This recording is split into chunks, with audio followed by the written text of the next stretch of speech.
So please let's welcome the Mayor of Newark, the Honorable Cory A. Booker.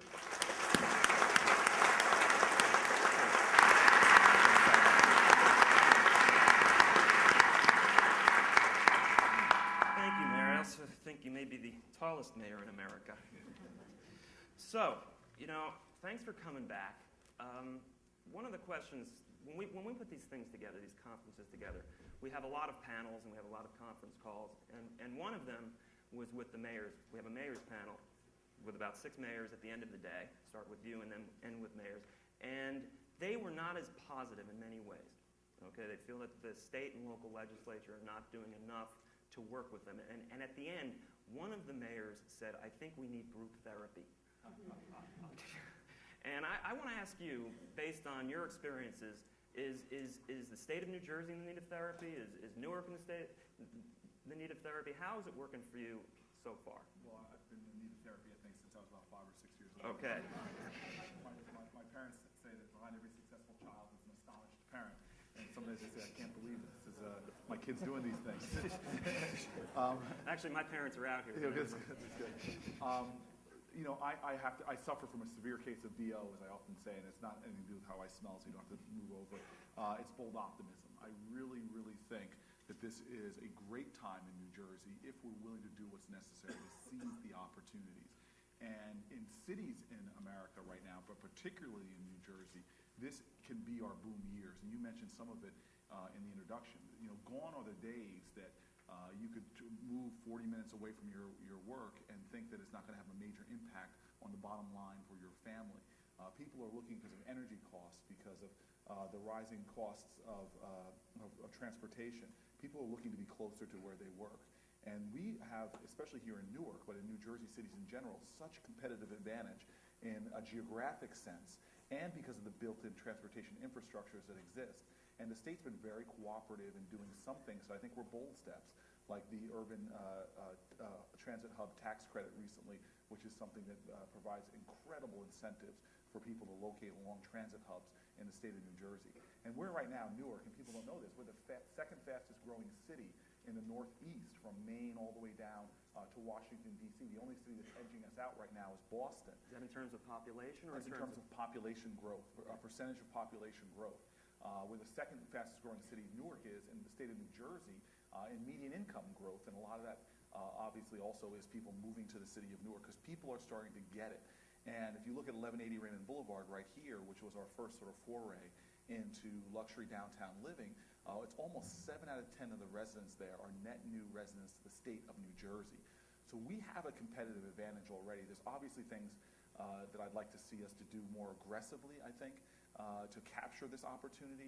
But even right now, I think we've made great strides. Would you say, I know there have been reports that you've been trying to woo the New Jersey Nets into Newark. I have gone to great lengths to woo the New Jersey Nets, and I still think we have a very good fighting chance. I've even challenged Marty Markowitz to a one-on-one game for the team. But football's your foray. Football is my foray, and if you ever saw me play basketball, you would understand that Marty Markowitz is a severe threat to me. But we're going to do what it takes to get the team here, and I think that this is the logical, because I'm really objective on this issue, it's the logical place for it to be.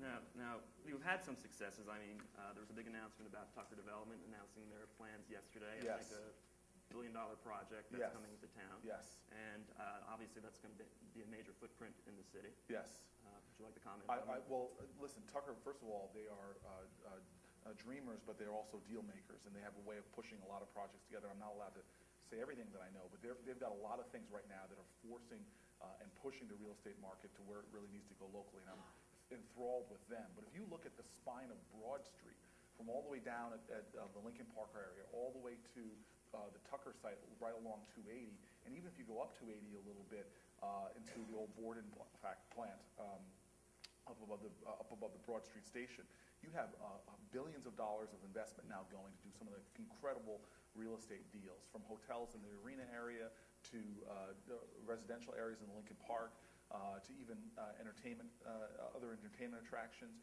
And the great thing for me, and I'll be there Friday night, is new art galleries opening up, new restaurants opening up. The dynamism that's happening here in this area is exciting, and Tucker is really one of the provocateurs to it all. Okay, and from a personal level, I think you brought back the Electric Company as well, the TV show. Yes, Newark is fully charged now. Fully charged. And it's just an exciting thing because people are starting to see the rationale about being in the city of Newark. And when you see things like the Electric Company, hey, you guys, come to choose to be in the city of Newark, it's a great thing. So I always say for a lot of reasons, one being the fact that we can be in Manhattan over 100,000 square feet, over about a 10-year lease. We could beat Manhattan by about, literally millions of dollars, 70 million or more. So the exciting thing for me is that Newark is a logical place, both on transportation, both on cost, but more importantly, this is a hip city now. It's an edge city, despite its mayor. This is a sexy place, the sexy place to be in the tri-state area. We won't comment on the sex. Thank you very much. But bald is in now. I love it. Yeah. So, as you said, billions of dollars are being invested in the city of Newark, and a lot of that has to do with you, okay? And I'm going to put it on this level. You and the city of Newark are a role model for so many cities around the country. What does that feel like? Well, again, I think that I'm very blessed I'm in the right place at the right time. This is a city that the seeds of greatness were planted far before I became mayor. We're in New Jersey Performing Arts Center. We have a real genius here in Larry Goldman, and this is an institution that was built because so many people believed in Newark when it was not in fashion.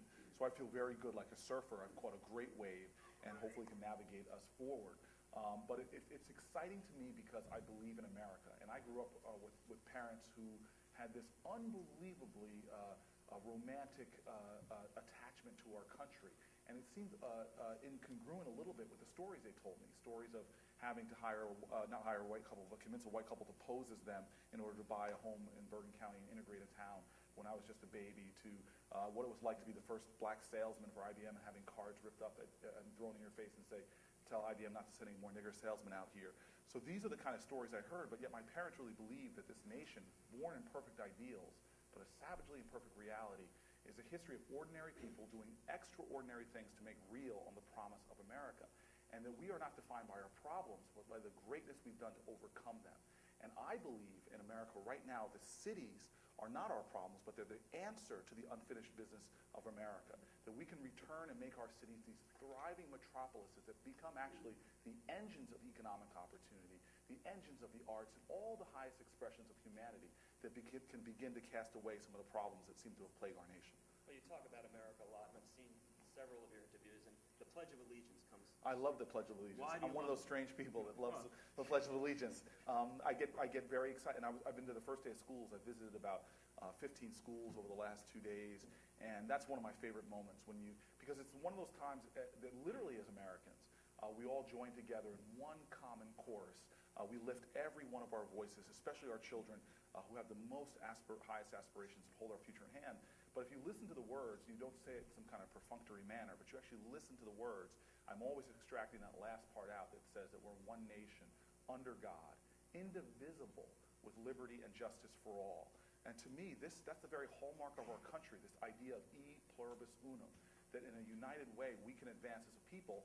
And the beauty of that statement at the end there is this understanding that we are a radical experiment, and we're very young in this experiment, just a couple hundred years. We're the first nation that wasn't founded by this divine right of kings and queens or by some theocracy. We're the first nation that was ever founded on ideas, the oldest constitutional democracy, a heterogeneous nation, different languages, different backgrounds, different religions can all come together to create the greatest of human advancements. And our report card already is pretty good as a country, but we have unfinished business. And therefore, at the end of the Pledge of Allegiance, if you're going to pledge allegiance to that flag that people died for, bled the southern soil of this country red for, beaches from Normandy to Midway, if you're going to pledge allegiance to that flag, understand that it comes with an obligation. We talk about liberty, but we also need to talk about responsibility, and we all need to be involved in advancing this nation towards its ideals. Okay, that's a very good point.